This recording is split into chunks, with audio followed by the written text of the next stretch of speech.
You're watching the Live Well, brought to you by Rapala.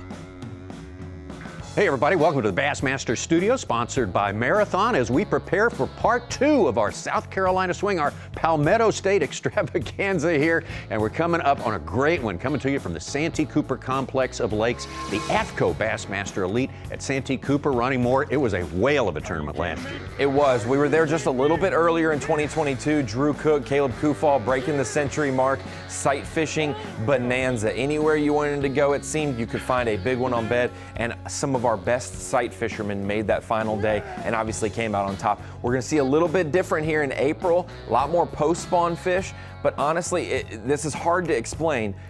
With sight fishing in March, there's a lot of fish on the bank.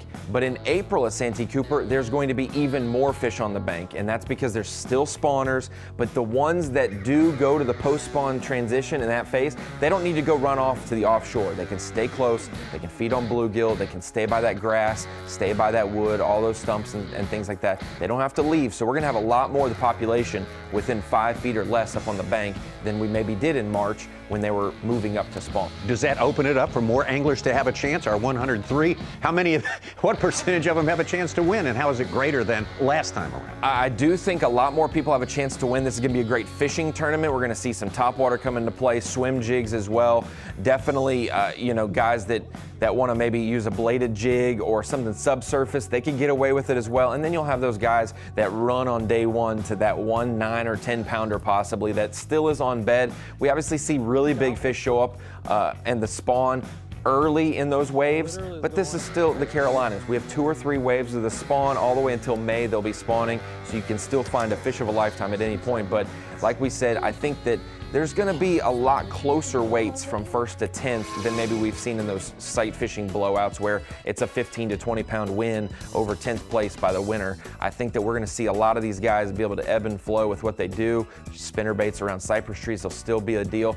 And one thing I love about April, a lot of the areas of the lake will still be in play. We're going to actually, I think both lakes could play. Moultrie, the South Lake, the bottom lake. More people in Moultrie this time around? I think, maybe not a winning deal, but I definitely think some checks are there or a big bag for a day. Maybe if something fizzles in Marion, you run down to Moultrie and can do that. But you think about Jax, you think about the Swamp, Utah, Potato Creek, all those places, we see 1 or 2 samplings of good guys fishing in there. We could see 4 or 5 really highly successful guys in our top 20 in those different regions. So many great memories from this place. We take it back to 2006 and Preston Clark there with 115 pounds and 15 ounces of bass for 4 days of fishing. May not be exactly like that, but those sort of things keep us. I mean, last year was Drew Cook blowing it out with 32 pounds almost on day number 1. But you say that's a little less probable this time around. We might not hit the Century Club, but I think that there's going to be a lot more great weights throughout the field. When you get to the away from the spawn a little bit and they get post-spawn mixed in with spawn, mixed in with pre-spawn possibly,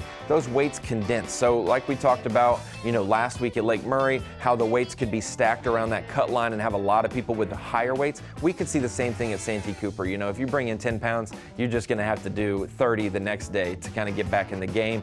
I think that when you think about the different regions, I think that 90s could definitely be in play. 100 is so hard to do, Tommy. We've seen that.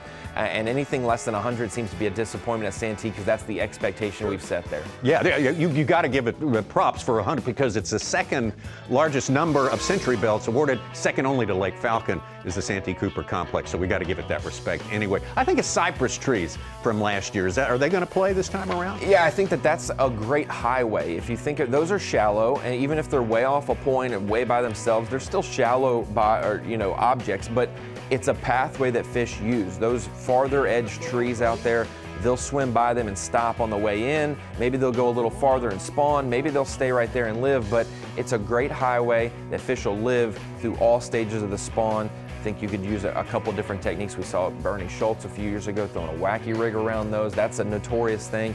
Bladed jigs, spinner baits from Caleb Kufall, flipping a big jig possibly as well. I know Davey Height would be excited to see someone flipping a big jig on trees, but I think that those couple areas, I don't know when they'll come in factor. I don't know if it's going to be right off the rip in the morning, but some of those cypress trees are also a wild card for the shad spawn. That is something we should see at Santee Cooper, and it's a hard object. It is almost like a seawall is or a dock post. those cypress trees are hard objects that those shad will get around and spawn, and you can, I mean, it's a small tree and you can catch 5 or 6 fish off of one tree probably when that shad spawn's happening. Really, really looking forward to it. May 27th through the 30th, the AFTCO Bassmaster Elite at the Santee Cooper Lakes, and that is your live well presented by Rapala.